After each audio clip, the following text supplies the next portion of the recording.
Picture this: you wake up tomorrow and your car is gone. Not stolen, gone. No broken glass, no tire tracks, security cameras show nothing. Your car literally vanished from a locked garage. Sounds impossible. Well, in 1974, a 5-ton wrecking ball disappeared from 200 feet in the air, in broad daylight, with no explanation. But that's just the beginning. What if I told you a man was kidnapped by 8-foot-tall creatures and held prisoner for 6 days in the wilderness? What if 2 teachers accidentally walked through time and had tea with Marie Antoinette? What if someone died just from finding out they broke a superstition? These aren't Hollywood movies or internet hoaxes. These are real, documented cases with witnesses, evidence, and police reports. Cases so bizarre that investigators gave up trying to solve them. Cases that will make you question everything you think you know about reality. I've spent months researching the most disturbing unsolved mysteries in modern history. Fair warning, this list gets progressively more terrifying, and the final case, it might be the most chilling disappearance you'll ever hear.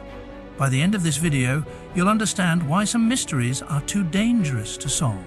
Are you ready to enter a world where the impossible becomes reality? Let's begin. The Dowling Construction Company had just finished another ordinary workday. Their massive 5-ton steel wrecking ball hung suspended 200 feet in the air from an industrial crane, exactly where it belonged. The workers locked up the construction site and went home to their families. 8 hours later, they returned to find something that defied the laws of physics itself. The wrecking ball was gone. Not fallen, there was no crater, no impact damage, no debris. Not stolen by conventional means, no tire tracks, no evidence of the industrial equipment you'd need to move something weighing as much as 3 cars. The crane itself was completely untouched. The cable was intact, swaying gently in the morning breeze. But the 5-ton steel sphere had simply vanished into thin air. Think about the sheer impossibility of this for a moment. You'd need a military-grade helicopter, a team of experts, hours of incredibly loud work, and equipment worth hundreds of thousands of dollars to move a wrecking ball. Yet the entire operation happened in complete silence, leaving no trace whatsoever. The police investigation turned up nothing. No suspects, no witnesses, no motive that made sense. Now, even if someone wanted 5 tons of steel, worth only about 800, how do you steal something from 200 feet in the air without anyone noticing? The theories ranged from the ridiculous to the impossible. Insurance fraud. The company lost more money on the investigation than the ball was worth. Elaborate prank. Who has access to military aircraft for a practical joke? Some investigators even suggested interdimensional theft or time-traveling intervention. But here's what makes this case truly disturbing. Despite months of investigation, not a single lead was ever found. No tire tracks, no fingerprints, no witnesses, no suspicious activity. It's as if the wrecking ball simply ceased to exist. The ball was never recovered. The case file was quietly closed. And somewhere in Indianapolis, a 5-ton piece of steel remains one of history's most impossible thefts. Long before Bigfoot became an internet meme, before hoax videos and viral conspiracies, now a respected logger named Albert Ostman experienced something that would haunt him for the rest of his life. Ostman was no city dweller afraid of shadows. He was a professional outdoorsman, skilled with firearms, comfortable in the wilderness. His mission was simple: find a legendary lost gold mine rumored to be hidden in the remote mountains of British Columbia. An elderly indigenous boatman tried to warn him. Huge, hairy people live in those mountains, the old man said. They watch travelers. They take people. Ostman dismissed it as folklore and pressed on into the wilderness alone. He set up camp beside a freshwater spring between 2 massive trees. It seemed perfect until the thefts began. Every morning his carefully stored food was gone, not scattered by animals, not partially eaten. Systematically taken, as if by intelligent hands. Instead of retreating, Ostman decided to catch the thief. He slept fully clothed, rifle by his side, ready for confrontation. What happened next defied every rational explanation. I was awakened by something picking me up, Ostman later documented. I was inside my sleeping bag, trapped, being carried like luggage. I could feel whatever it was walking, long, powerful strides through the forest. For hours he was transported through the darkness, helpless inside his sleeping bag, unable to reach his knife or defend himself. The journey felt endless, up mountains, through valleys, deeper into wilderness no human had ever mapped. When dawn finally broke, Albert Ostman found himself in a hidden valley surrounded by towering peaks. And he wasn't alone.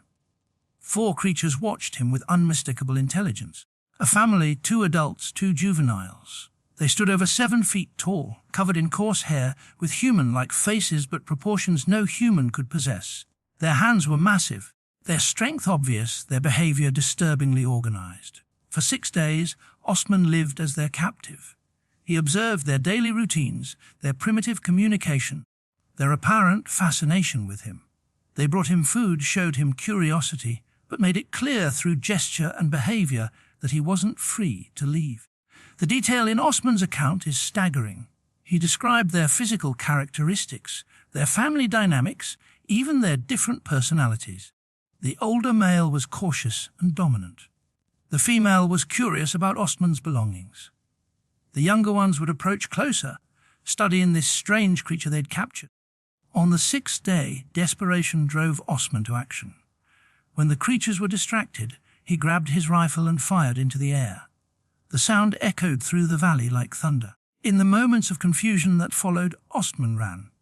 He stumbled through wilderness for days, following water sources, eating berries, navigating by the sun. When he finally reached civilization, he told no one what had happened. Who would believe such an impossible story?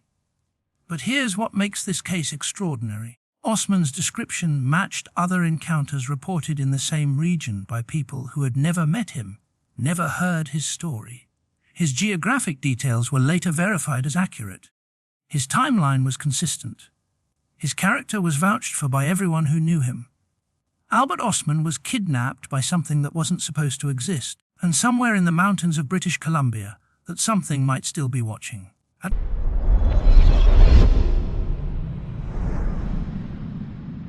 Two distinguished English academics, Anne Moberly and Eleanor Jourdain, were enjoying a scholarly holiday in France. Both were respected educators, rational women of science, not given to flights of fancy or supernatural beliefs. Their afternoon walk through the historic palace grounds would challenge everything they understood about time, reality, and the nature of existence itself. As they explored the gardens, something inexplicable began to happen. The quality of light changed. The sounds of modern life, carriages, tourists, contemporary voices faded away. The very air seemed to grow heavier, more oppressive. They found themselves walking on pathways that didn't appear on any modern map. The buildings around them looked different, newer, but in an older style. The gardens were arranged in patterns that no longer existed, and the people they encountered were dressed in elaborate 18th century clothing, not the casual tourist attire of 1901. These weren't costume reenactors or theatrical performers.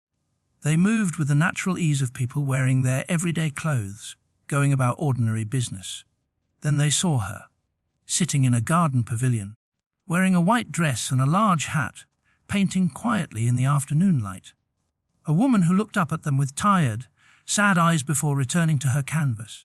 A woman they would later recognize from historical portraits as Marie Antoinette. The teachers didn't immediately understand what they had experienced. They continued their tour, discussed the unusual period actors they'd encountered, and returned to England thinking they'd simply stumbled upon some sort of historical demonstration. It was only years later, when they returned to Versailles and began researching their experience, that the true impossibility became clear. The pathways they remembered didn't exist in 1901. They had been destroyed during the Revolution. But they matched perfectly with 18th century maps. The building configurations they recalled weren't part of the modern palace. They corresponded exactly to the original pre-revolutionary layout. Most disturbing of all, they had experienced their walk on August 10th, the same date in 1792 when the royal family was forced to flee Versailles forever. The same day Marie Antoinette would have been in the garden, painting, trying to find moments of peace before her world collapsed. The two women published their account in a book called An Adventure. Skeptics immediately attacked their story, suggesting everything from shared hallucination to elaborate hoax. But no evidence was ever found of any costume party, theatrical event, or historical demonstration at Versailles on that date. Both women, respected in academic circles, stood by their account until their deaths. They had either experienced the most detailed shared delusion in recorded history, or something far more extraordinary had occurred in the gardens of Versailles. Had Anne Moberly and Eleanor Jardine somehow stepped through time itself? The mystery remains unsolved, leaving us to wonder if the past sometimes bleeds through into the present, or if human consciousness can access memories embedded in the very stones of historic places.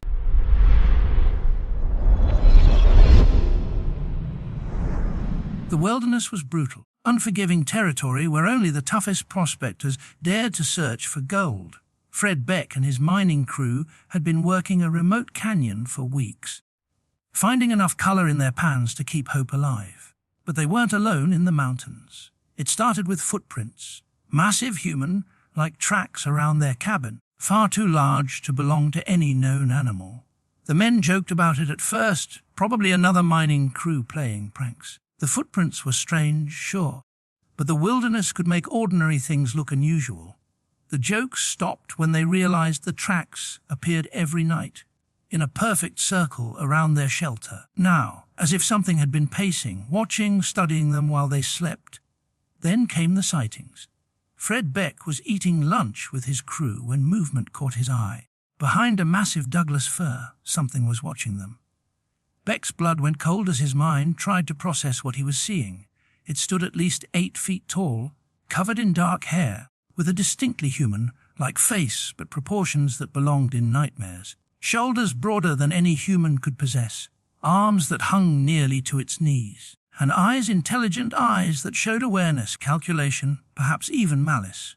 Beck grabbed his rifle and fired. The creature screamed, a sound unlike anything in nature, and fled deeper into the forest. Later that day, Beck encountered another one at the edge of a canyon. This time, his shot found its mark. The thing tumbled over the cliff and disappeared into the rocks below.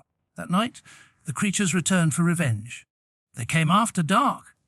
Beck later wrote, "At least 3 of them, maybe more. They attacked our cabin like an army, battering the roof and walls, trying to tear the building apart with their bare hands." For 5 hours, the siege continued. The creatures would grab logs from the cabin walls and try to pull them apart. They climbed onto the roof, stomping and pounding, trying to break through. All night, Beck and his men fired shots through gaps in the walls, the muzzle flashes illuminating glimpses of massive, hairy forms in the darkness. The attack was coordinated, intelligent, purposeful. These weren't mindless animals, they were something far more dangerous. They seemed to understand that the humans were trapped inside, and they were systematically trying to break their way in. When dawn finally came, the assault stopped as suddenly as it had begun. Outside, now, the prospectors found evidence of incredible destruction. The ground was torn up, massive stones had been moved, and everywhere were those impossible footprints, dozens of them, showing the creatures had surrounded the cabin completely. Beck and his surviving crew members packed immediately. They abandoned their equipment, their potential fortunes, everything. They never returned to Ape Canyon, and Beck never prospected alone again. No bodies were ever found. No photographs were taken. No conventional explanation has ever been offered for what besieged that remote cabin in the Washington wilderness. The incident became legend among local tribes who had their own names for the creatures that lived in the deep mountains. They called them Stick Indians, beings that looked human but belonged to the forest, things that should never be disturbed. What attacked Fred Beck's mining camp? The question remains unanswered, buried somewhere in the shadows of Mount St. Helens, waiting for the next human foolish enough to venture too deep into their territory. 1682. Now, the Italian missionary Father Jerome was documenting the customs and beliefs of local tribes when he witnessed something that would challenge everything he understood about the power of human consciousness over the physical body. A young man, we'll call him Zuri, was staying overnight with a friend in a neighboring village. In the morning, his friend caught a wild hen and prepared it for breakfast. It should have been a simple meal, a moment of friendship and hospitality. But among Zuri's people, young men were absolutely forbidden to eat wild hens. The taboo was absolute, the consequences believed to be death itself. The prohibition was so fundamental that it was woven into the very fabric of their cultural identity. When Zuri asked whether the bird was wild or domesticated, his friend made a fateful decision. Perhaps he didn't want to waste the meat. Perhaps he thought the old superstitions were foolish. Whatever his reasoning, he lied. "It's a farmer's hen," he assured Zuri. "Perfectly safe to eat." Zuri consumed the meal without concern and returned to his village. Years passed. The friends occasionally met at market days and festivals, and the breakfast was forgotten. Then, during a casual conversation years later, the friend made an offhand remark that would prove deadly. "Remember that time you stayed over?" He laughed.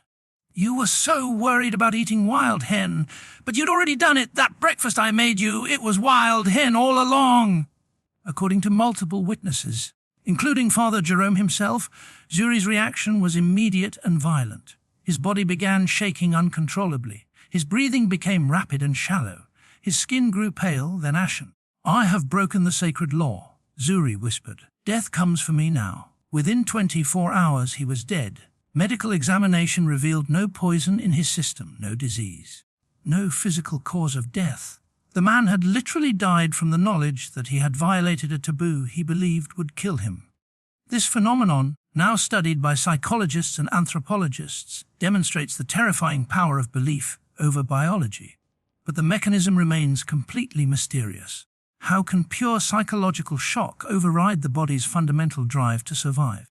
What physiological process allows consciousness to shut down healthy organs simply because the mind believes it should? Modern medicine has documented similar cases worldwide.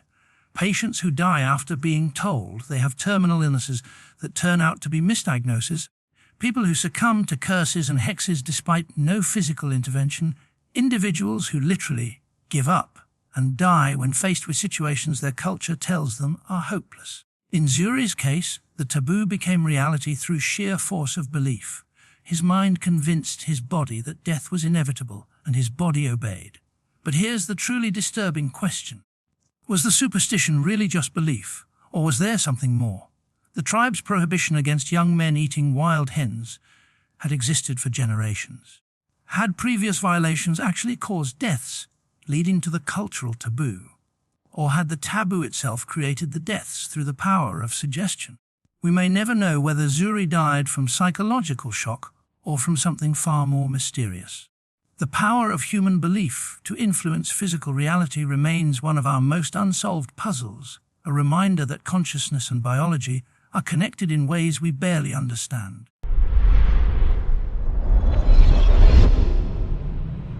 British Columbia, November 28, 2012. Emma Filipov should have been preparing for a reunion with her mother.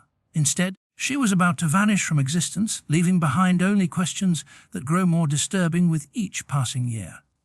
Emma was 26, intelligent, now adventurous, the kind of person who taught English in China for the experience, who converted a van into a mobile home because she valued freedom over convention. Her life wasn't traditional, but it was hers and she seemed to be living it on her own terms.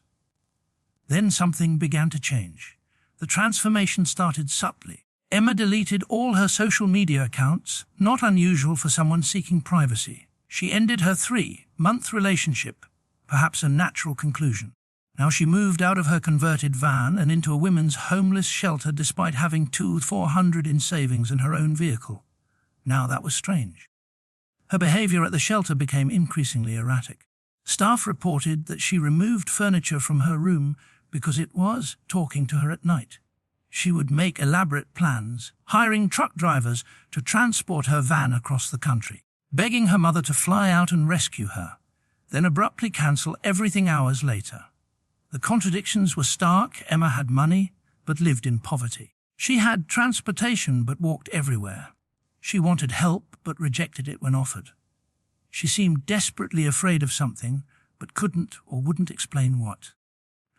On November 28th, Emma's mother called the shelter to announce she was flying to Victoria to help her daughter. When staff told Emma about her mother's impending arrival, witnesses say Emma's reaction was one of horror. She packed her belongings immediately and fled. That evening, Dennis, an acquaintance, found Emma walking barefoot outside the Empress Hotel in downtown Victoria. She appeared distressed, disoriented, claiming she was waiting for a friend to pick her up. Concerned for her safety, Dennis called police. Officers arrived within 20 minutes. They questioned Emma, who seemed mostly unresponsive, nodding yes or no to their inquiries. But when it became clear they might take her into protective custody, Emma somehow found the words to convince them she was fine. The moment the police left, Emma walked away from the hotel area. She was never seen again. 3 hours later, her mother arrived in Victoria, expecting to find her daughter at the shelter. Instead, she found only worried staff members and the beginning of a mystery that continues to this day. The investigation revealed disturbing patterns. A $200 prepaid phone card Emma had purchased was used at a gas station, but the user turned out to be a random person who'd found it on the street. Multiple witnesses reported seeing Emma, but their accounts contradicted each other in impossible ways. 2 years after her disappearance, a bizarre incident occurred that added new questions to the mystery. A man with a prosthetic leg was seen tearing down Emma's missing person poster from a restaurant wall. He threw it on the floor and shouted, "She's not missing! She's my girlfriend!" She ran away because she hates her parents. Police arrived 2 hours later, but the man had vanished. He was never identified. 6 years later, another witness came forward. William claimed he had given Emma a ride from the hotel area to the nearby town of Colwood on the night she disappeared. If true, he was the last person to see Emma alive. But his account raised more questions than answers. Why did Emma want to go to Colwood? Who was she meeting there? And why had William waited 6 years to come forward? Emma's case combines elements that investigators find particularly disturbing. Mental health crisis, family trauma, possible stalking. And unexplained behavior create a puzzle where every piece seems to come from different puzzles entirely. The possibilities are all terrible in their own ways. Emma suffered a complete psychological breakdown and harmed herself. She was abducted by the mysterious man with the prosthetic leg. She successfully disappeared intentionally. Living under a new identity, she encountered foul play from someone who has never been identified. Emma Filipov would be 37 years old today. Her family continues searching, posting updates on social media, following every lead no matter how small. Online communities dedicated to finding Emma remain active, analyzing every detail of her case, hoping for the breakthrough that will finally bring answers. But in the 10 years since she walked away from the Empress Hotel, Emma has remained completely invisible. No confirmed sightings, no paper trail, no digital footprint, no evidence of life or death. Somewhere Emma Filipov either lives in a reality we cannot access, or she has become another victim of the darkness that occasionally swallows people whole, leaving their loved ones to wonder forever what really happened on that November night in Victoria. These 6 mysteries that challenge everything we think we understand about reality. 6 cases where the impossible became documented fact, where witnesses staked their reputations on stories that shouldn't be true, where evidence leads to conclusions that our rational minds refuse to accept. A 5-ton wrecking ball that vanished from thin air. Forest creatures that kidnapped and held humans captive. Time travelers who met historical figures face to face. Death by belief alone. A siege by unknown beings. A woman who disappeared so completely she might never have existed. These aren't urban legends or internet hoaxes. These are documented cases with police reports, witness testimony, and investigations that ended in frustration rather than resolution. Each one represents a crack in our understanding of what's possible in our world. The most disturbing realization isn't that these mysteries exist, it's that they're not unique. For every case I've shared today, there are hundreds more. Missing persons who vanish without explanation, objects that defy physics, encounters with beings that shouldn't exist, psychological phenomena that kill through belief alone. Now, our world is stranger than we allow ourselves to believe. We live on the surface of reality, convinced that science has explained everything worth explaining. Now that mysteries are just problems waiting to be solved with better technology and smarter investigators. But these 6 cases remind us that some questions don't have answers. Some mysteries grow deeper the more we investigate them. Some truths are too impossible to accept and too documented to deny. What happened to Albert Ostman in the wilderness of British Columbia? How did Anne Moberly and Eleanor Jardine walk through time at Versailles? What besieged Fred Beck's mining camp? How did Zuri die from breaking a superstition? Where did that wrecking ball go? And what happened to Emma Filipov on that November night? We may never know. But perhaps that's the point. Perhaps some mysteries are meant to remain unsolved, standing as monuments to the limitations of human understanding. Reminders that reality is far more complex and terrifying than we dare to imagine. The next time you think you understand how the world works, remember these cases. Remember that documented impossible events happen more often than we acknowledge. Remember that somewhere, right now, someone is experiencing something that will become tomorrow's unsolved mystery. Question everything you think you know about reality. The world is stranger than you imagine, and the mysteries are closer than you think. What do you believe happened in these cases? Let me know in the comments below. And if you want to explore more impossible mysteries, hit that subscribe button, because this is just the beginning of our journey into the unexplained. Until next time, remember, some doors should never be opened, some questions should never be asked, and some mysteries are better left unsolved.